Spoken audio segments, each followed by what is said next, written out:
गुरु प्यारी साध संगत जी, मैं विनोद न्यू लंदन इंग्लैंड में रहता हूँ और आवाज़ के माध्यम से आप सबसे जुड़ा हुआ हूँ। आज पूज्य मनीष साहब जी द्वारा लिखित ग्रंथ सच्चा संत या फ़कीर में फरमाए गए वचन आपकी सेवा में पेश करने जा रहा हूँ और उम्मीद करता हूँ कि सभी भाई बहन इन्हें गौर से सुनें और इन वचनों को अपने जीवन में उतारने की कोशिश करें।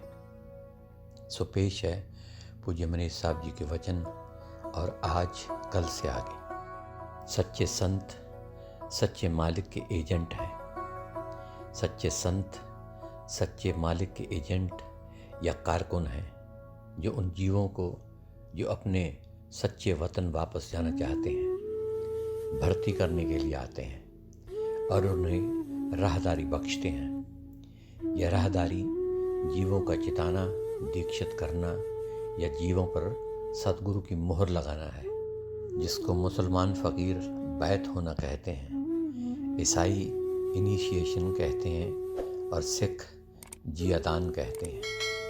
कबीर साहब फरमाते हैं, कहें कबीर हम धुर के भेदी लाए हुक्म हजूरी। जिस प्रकार सूबे के अफसर सरकारी नौकरियों की भर्ती के लिए आते हैं, कोई क्लर्क भर्ती करता है, कोई पटवारी, कोई नायब तहसीलदार और कोई सिविल सर्विस के उच्च अधिकारी, और केंद्र सरकार के खास अफसर केंद्र की भर्ती करने के लिए आते हैं, उसी प्रकार चौथे लोग यानी कि सत्यलोक से सच्चे मालिक के खास एजेंट सच्चे संत भी चौथे लोक में जाने के इच्छुक जीवों को भर्ती करने के लिए आते हैं। यह चौथा लोक सब खंडों ब्रह्मांडों का मालिक है और सबको ताकत बख्श रहा है, सबका केंद्र है और काल के दायरे से परे है। काल के अपने एजेंट भी आते हैं जो नीचे दर्जे की भक्ति सिखाते हैं, परंतु संत सच्ची भक्ति अर्थात नाम को प्रकट करना सिखाते हैं। जिन जीवों को संत राहदारी बख्शते हैं यानी कि नामदान बख्शते हैं, उनका संबंध तलोकी से पार चौथे लोक में पड़ जाता है। चाहे उन्हें प्रारब्ध कर्मों के भुगतान तक कर्मों के जाल से निकलने के लिए और अपनी रूह की सफाई का कोर्स पूरा करने के लिए त्रिलोकी की सीमा में ही रहना पड़ता है, परंतु जिस प्रकार किसी प्रांत में तैनात केंद्र सरकार के कर्मचारी के ऊपर प्रांत की सरकार का प्रतिबंध लागू नहीं होता, ठीक उसी प्रकार कुल खंडों ब्रह्मांडों में कोई भी ताकत उन जीवों को रोक नहीं सकती जो सच्चे संतों के चिताए हुए हैं। पांचवी पातशाही श्री गुरु अर्जन देव जी इसके बारे में फरमाते हैं, जजिया दंड को लय न जगात सतगुर कर दीन तुर्की छाप। संत जिस हृदय रूपी में नाम का बीज डाल देते हैं, उस पर सतगुरु की बख्शी हुई मोहर लगा देते हैं। वह एक दिन ज़रूर फलता फूलता है। वह जीव निश्चित रूप से अपने निज घर पहुंचता है, चाहे इस काम के लिए उसे कितना ही समय क्यों न लगे। किसी किसी जीव को तो कई जन्म लग जाते हैं। संतों का दायित्व जीवों को राहदारी बख्शकर यानी कि नामदान बख्शकर समाप्त नहीं हो जाता। वे जीवों को सतगुरु के चरणों तक पहुंचाने में हर तरह से सहायता करते रहते हैं, ताकि जीव रास्ते की तकलीफ़ों से बचे रहें और धोखे में न पड़े, क्योंकि सतगुरु तक पहुंचने का रास्ता बहुत ख़तरनाक है और उससे जगह जगह मुसीबतों का सामना करना पड़ता है। इसके बारे में कबीर साहब जी फरमाते हैं कि काया के बाज़ार के अंदर जाने से पता चलता है कि उसमें कितने शाहूकार आत्मा को ठगने के लिए दुकानें लगाए बैठे हैं और कितने ठग चोर और बदमाश घूम रहे हैं। फरमाते हैं, सौदा करे सो जाने साधो काया गढ़ खूब बाजार, या काया में हाट लगाए बैठे शाहूकार, या काया में चोर फिरत हैं लुच्चे ढीठ लबार।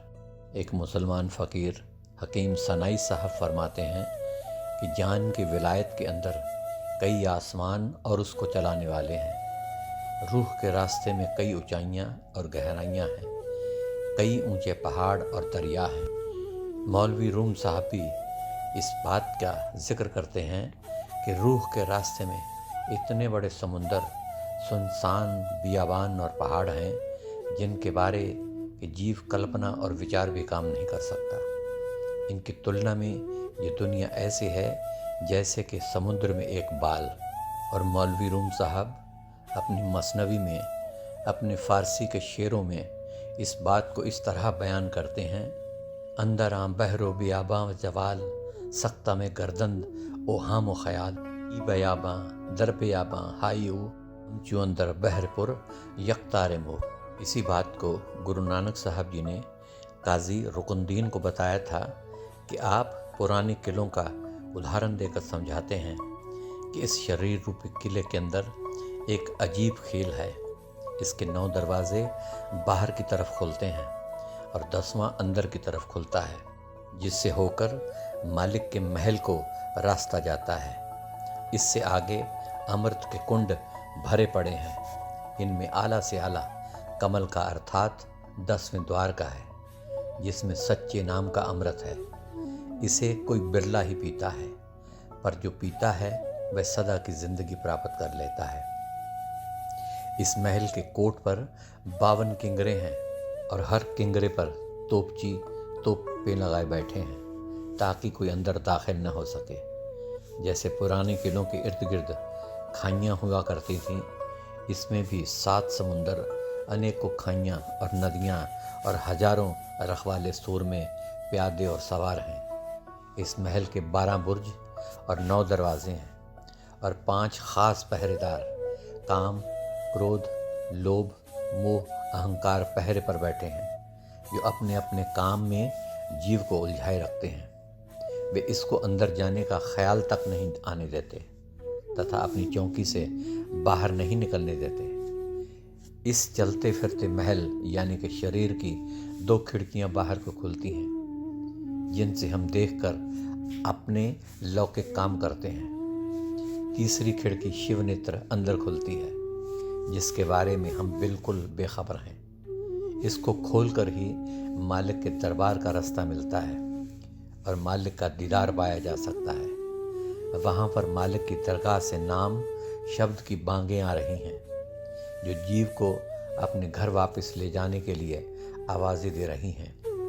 सारी दुनिया सोई हुई है, कोई भाग्यशाली ही है उस आवाज़ को सुनता है जो कि उसके घर का रास्ता है।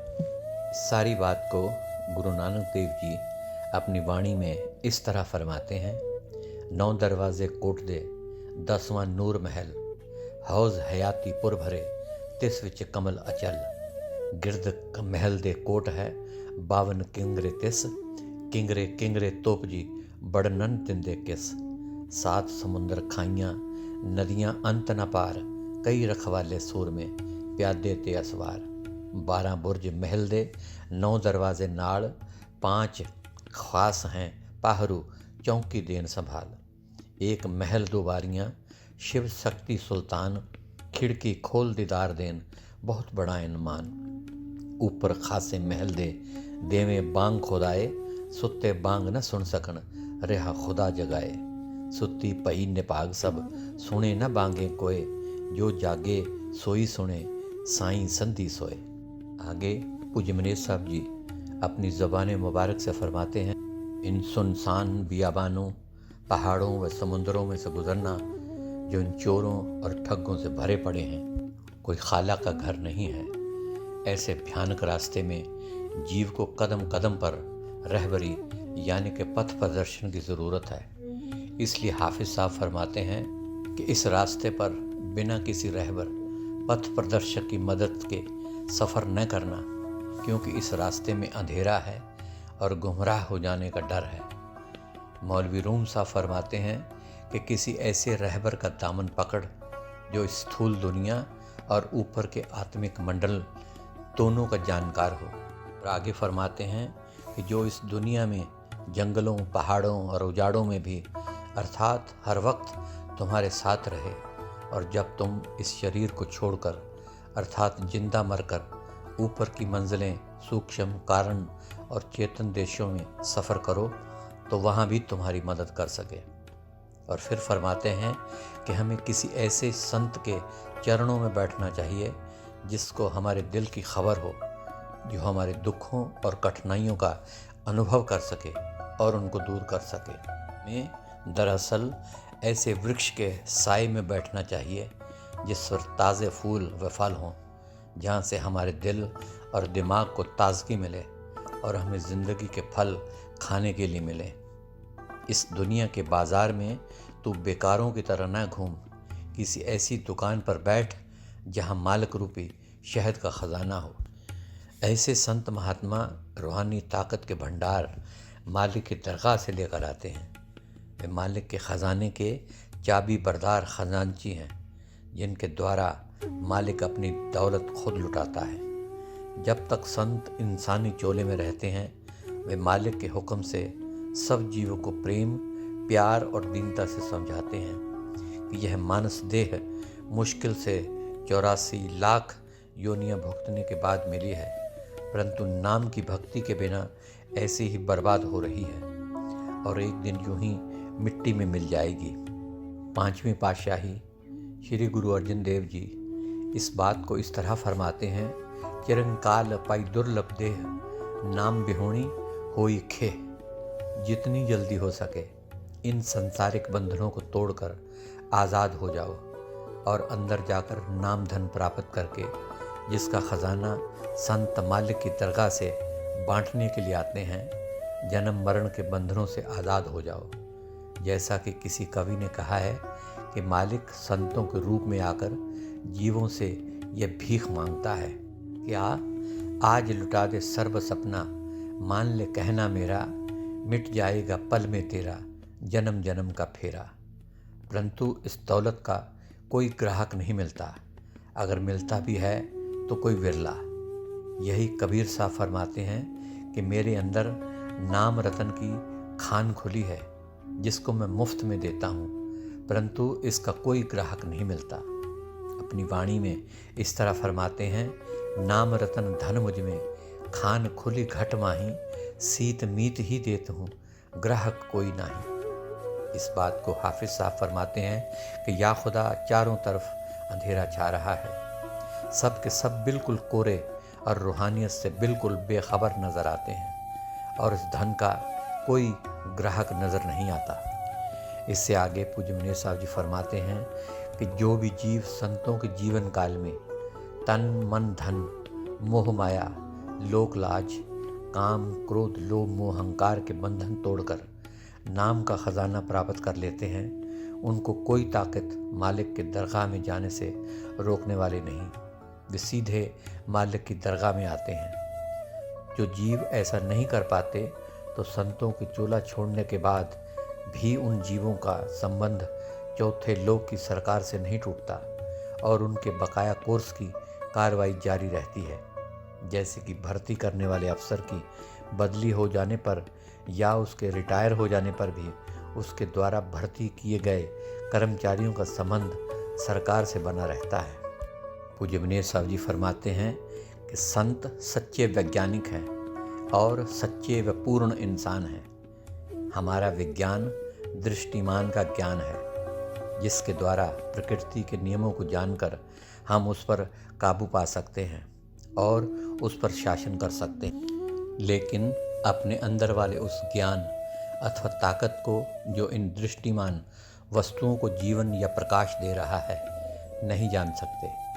वैज्ञानिक इस बात को स्वीकार करते हैं कि संसार में इंसान ही सबसे बड़ी ताकत है और वही इस संसार के कारोबार को चला रहा है।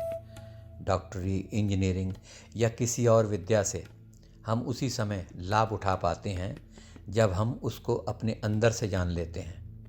ठीक इसी तरह जब तक इंसान अपने आप को नहीं जान पाता और अपने अंदर झांक कर उस ताकत को नहीं देखता जो इसके अंदर काम कर रही है, तब तक यह अपने आप को पूर्ण इंसान, सबसे बड़ी ताकत कहलवाने का अधिकारी नहीं हो सकता। फरमाते हैं कि ऐ इंसान, तेरे अंदर एक अजीब खजाना है, तो सब विद्याओं का भंडार है। तेरे अंदर सारे भेद छुपे हुए हैं, तू सारे संसार की जान है। दोनों लोक तू खुद आप है, बल्कि तू खुद खुदा है। अगर तू वास्तव में इंसान कहलाना चाहता है तो अपने आप को पहचान। वैज्ञानिक प्रकृति के भौतिक रूप को देखते हैं। वे इस तरह से वृक्ष के पत्तों और छोटी छोटी टहनियों को पकड़कर उन्हीं के रहस्यों के समाधान में लगे हुए हैं। वे वृक्ष की जड़ की तरफ ध्यान नहीं देते, जहाँ से नए नए पत्ते और टहनियाँ प्रतिदिन व प्रतिपल फूटते रहते हैं। फरमाते हैं कि ऐ वैज्ञानिकों, तुम कब तक इन पत्तों और टहनियों के रहस्यों के समाधान में लगे रहोगे? तुम इन उतने पत्तों और टहनियों के रहस्यों का समाधान कर भी नहीं पाते, उससे अधिक नए पत्ते और टहनियाँ फूट पड़ते हैं। अर्थात एक समस्या हल होती है और 4 नई समस्याएं खड़ी हो जाती हैं। ये कभी हल हो ही नहीं सकती। आगे फरमाते हैं कि विज्ञान ने संसार में सुख व शांति पैदा करने के लिए कोई कसर उठा नहीं रखी है। विद्या के प्रत्येक क्षेत्र में उन्नति की है। नदियाँ, पहाड़, समुद्र और सुनसान बियाबान छान मारे, परंतु दुनिया में शांति न मिली, उल्टा अशांति बढ़ती गई। इसका कारण केवल यही है कि इंसान ने अपनी वास्तविकता को नहीं पहचाना। आगे फरमाते हैं कि संत महात्मा पत्तों और शाखाओं अर्थात बैरूनी इल्मों, भौतिक विद्याओं की तरफ ध्यान नहीं देते, सब विद्याओं के मूल को पकड़ते हैं, जो सब पत्तों शाखाओं की उत्पत्ति का स्रोत है। आगे फरमाते हैं कि जीवन के वृक्ष की जड़ें सूक्ष्म से सूक्ष्म मंडलों के अंदर हैं, जिसकी रसाई हम केवल अपने अंदर झांक कर ही प्राप्त कर सकते हैं। संत महात्माओं की रसाई ऐसे मंडलों के अंदर भी है जिनको ये आँख देख नहीं सकती। उनकी रसाई सूक्ष्म, कारण और इनके पार चेतन देशों तक, अंदर तक की है, जिनका अनुभव हम इन इंद्रियों द्वारा नहीं कर सकते। वैज्ञानिक अभी तक मंडलों को देखने के योग्य भी नहीं हुए हैं और ना कभी हो सकते हैं, क्योंकि वे मन और बुद्धि की सीमा के अंदर ही भाग दौड़ करते हैं और इस दृष्टिमान सृष्टि के आगे के मंडलों की उनको कल्पना व ख्याल तक भी नहीं है। उनकी हालत एक कुएं के मेंढक जैसी होती है, जिसको कुएं के अतिरिक्त देश विदेश कुछ भी नहीं सोचता। इससे आगे पूज्य मनेर साहब जी फरमाते हैं कि संत महात्मा उन आत्मिक मंडलों के वैज्ञानिक हैं जो मन और बुद्धि की सीमा से परे है और जिनका अनुभव केवल और केवल आत्मा ही कर सकती है।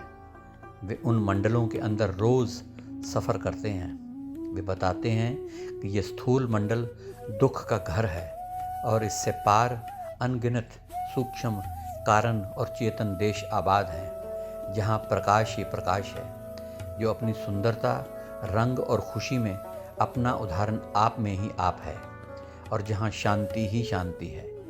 जो लोग संतों की प्रयोगशाला अर्थात इस शरीर के अंदर प्रवेश करके प्रयोग करते हैं, वे उन लोगों को इस तरह देखने लग जाते हैं जैसे हम इस स्थूल संसार को देखते हैं। सच्चा संत या महात्मा ईश्वरीय ज्ञान से परिपूर्ण है। वह एक पूर्ण इंसान है। उसके दिल के अंदर मालिक बसता है। मालिक या खुदा के जितने गुण हैं, वे सब के सब उसके अंदर विद्यमान हैं।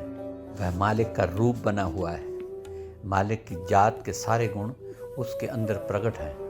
वह स्थूल दुनिया में मालिक का एक प्रोटोटाइप यानी कि नमूना है। उसके द्वारा मालिक सारे विश्व को जिंदगी दे रहा है और दुनिया को रोशन कर रहा है। वह इंसान ही हक के मुजस्सम या नर नारायण है। मालिक का दिव्य प्रकाश उसके अंदर झलकियाँ दे रहा है। अगर खोज की जाए तो उससे अच्छा इंसान दुनिया भर में कहीं नहीं मिल सकता। इसलिए वह सारे विश्व के पूजने योग्य पवित्र स्थान है, चाहे वह किसी स्कूल या कॉलेज का पढ़ा हुआ भी ना हो।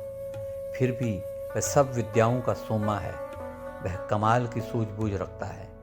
उसकी फैसला करने की ताकत संपूर्ण और मुकम्मल होती है। अन्य सब इंसान गलती खा जाते हैं, परंतु वह भूल कर भी गलती नहीं खाता। देह में रहने के कारण वह दुनिया का इंसान नजर आता है, परंतु देह के कैद से मुक्त होता है। वह जब चाहे ऊपर के मंडलों में सफ़र कर सकता है, इसलिए वह सर्वदर्शी है। सब देशों का मालिक है और अंदर से वह मालिक कुल है, इसलिए वह सर्वव्यापी है। इस बात को पलटू साहब जी अपनी वाणी में इस तरह फरमाते हैं। पलटू देह के धरे से वो साहिब हम दास, आद अंत हम ही रहें सब में मेरा वास। जो भी लोग उनकी शिक्षा अनुसार आत्मिक मंडलों की चढ़ाई करते हैं, उनके अंग संग रहता हुआ वह सबकी सहायता करता है। और सच पूछो तो इस दुनिया में खुदा को जन्म देने वाले और उसके नाम को जिंदा रखने वाले केवल संत ही हैं। चाहे खुदा खुद ही संतों के रूप में प्रकट होकर अपने आप को क्यों न जाहिर करें, आखिरकार खुदा की पैदाइश का बीज संतों के द्वारा ही किसी हृदय रूपी धरती में बोया जाता है और इसका पौधा संतों द्वारा ही पालन पोषण पाकर फलता फूलता है। जब हम किसी संत के अंदर मालिक को प्रकट रूप से काम करता हुए देखते हैं तो मालिक के हमारे अपने अंदर होने का विश्वास बढ़ता है। और इससे आगे पूज्य मनीष साहब जी अपनी ज़बान मुबारक से फरमाते हैं कि ऐसे संत महात्मा जितनी देर दुनिया में रहते हैं, सच्ची इंसानियत का दौर चलता रहता है। इसलिए परमार्थ के खोजी चारों तरफ से उनके पास इकट्ठे होते रहते हैं। सब भले बुरे उनके उपदेश से लाभ उठाते हैं और अपने अंदर आत्मिक उन्नति करते हैं। सैकड़ों चोर, डाकू और कातिल उनकी संगति में धर्मात्मा और सच्चे इंसान बन जाते हैं। दुनिया की हजारों अक्लें रखने वाले जो प्राय उनको ढोंगी समझते हैं, यह देखकर हैरान रह जाते हैं कि उनकी अक्लों को कोई पूछता तक भी नहीं। परंतु ऐसे महात्मा की संगति में रोज़ रोज़ संगत बढ़ती रहती है। जो एक बार उनके सत्संग में आ जाता है, उनका प्रेमी बन जाता है और किसी दूसरी जगह जाना ही भूल जाता है। उनका सिक्का सबके दिलों पर बैठ जाता है, क्योंकि वे मालिक के रूप हैं, प्रेम का सोमा हैं, आनंद और शांति के अवतार हैं और खुद खुदा उनके अंदर आया हुआ है। यह नियम है कि इंसान इंसान से ही सूझबूझ प्राप्त कर सकता है। हम परमार्थ या खुदाई इल्म को तब तक नहीं जान सकते और न ही सच्ची इंसानियत को प्राप्त कर सकते हैं जब तक हम ऐसे सच्चे इंसान की संगति प्राप्त नहीं करते। फरमाते हैं कि ऐसे सच्चे इंसान की बड़ाई ये है कि वे सब ताकतों का भंडार होते हुए, सब खंडों ब्रह्मांडों का मालिक होते हुए भी, खुद खुदा होते हुए भी हमारी तरह घमंड नहीं करता और यही कहता है, मैं हूँ परम पुरख का दासा, देखण आयो जगत तमाशा। अर्थात कि जो वो ताकत है वह सब सतगुरु की है और सब के अंदर मौजूद है। वही सब काम करने वाला है। उसमें नम्रता इतनी कूट कूट कर भरी होती है कि वह सबका नौकर बनकर रहता है और निष्काम भाव से सबकी सेवा करता है। वह सब में मालिक या सतगुरु को देखता है, इसलिए सबको हाथ जोड़ता है और सबको नमस्कार करता है, सबका आदर सत्कार करता है। एक पापी से पापी इंसान के पापों को देखते हुए भी उसके पाप प्रकट नहीं करता, बल्कि उसको भी प्यार की नज़र से देखता है और एक अच्छे धोबी की तरह उसकी मैलों को साफ करने की कोशिश करता है। इसलिए वह सबको बड़ा मीठा और प्यारा लगता है। ख़ास मौक़ों पर किसी प्रेमी को समझाने के लिए, सच्चे मालिक की ताकत में विश्वास न रखने वालों को विश्वास दिलाने के लिए वह कभी कभी अपने आप को थोड़ा बहुत दर्शा भी देता है। कई महात्माओं ने अपने आप को खुदा का बेटा बताया, जैसे कि हज़रत ईसा मसीह साहब ने लोगों से कहा कि मैं खुदा का बेटा हूँ, I am the son of the God. किसी ने अपने आप को मालिक का कारकुन या एजेंट बताया कि मालिक के हुक्म से उसका काम करने आया हूँ। जैसा कि कबीर साहब ने अपनी वाणी में फरमाया, कहीं कबीर हम धुर के भेदी लाए हुक्म हजूरी। और आगे पलटू साहब जी अपनी वाणी में इसी बात को इस तरह फरमाते हैं कि किसी ने तो अपने आप को खुदा ही कह डाला। जैसे पलटू साहब ने फरमाया कि युगों युगों से मैं ही सब कुछ करने वाला हूँ। फरमाते हैं, कोटन युग पर ले गई हम ही करने हार, हम ही करने हार, हम ही करता के करता, जेकर करता नाम आद से हम ही रहता। मरी हैं ब्रह्मा विष्णु मृत्यु न होए हमारी, मरी हैं शिव के लाल मरेगे शिव की नारी। धरती अगन आकाश मुआ है पवन और पानी, आद जोत मर गई रही देवतन की नानी। पलटू हम मरते नहीं ज्ञानी लेह विचार, कोटन युग पर ले गई हम ही करने हार। आगे इसी विषय पर साईं बुल्ले शाह जी फरमाते हैं कि अव्वल आखिर आप नु जाना, ना कोई दूजा होर पछाना, मैथों ना कोई होर सियाणा, बुल्ला शौ केड़ा है कौन, बुल्ला की जाना मैं कौन। और आगे पूज्य मनेश साहब जी फरमाते हैं, क्या आज तक कोई वैज्ञानिक उनकी तरह दावे के साथ यह कह सका कि वह सर्वशक्तिमान है और एक संपूर्ण इंसान है? कदापि नहीं, बल्कि कोई वैज्ञानिक इस इल्म यानी कि मूल विद्या की किसी एक शाखा के ज्ञान से भी परिपूर्ण नहीं हुआ है। सो गुरु प्यारी साध संगत जी, आज के लिए इतना ही। कल फिर आपकी सेवा में सच्चा संत या फ़कीर ग्रंथ में से आगे के कुछ अंश पेश करूँगा। तब तक के लिए इजाज़त दीजिए और मेरी तरफ से आप सबको प्यार भरी धन धन सतगुरु तेरा ही आसरा, हाजिर नाजिर जिंदा राम तेरा ही आसरा कबूल फरमाएं।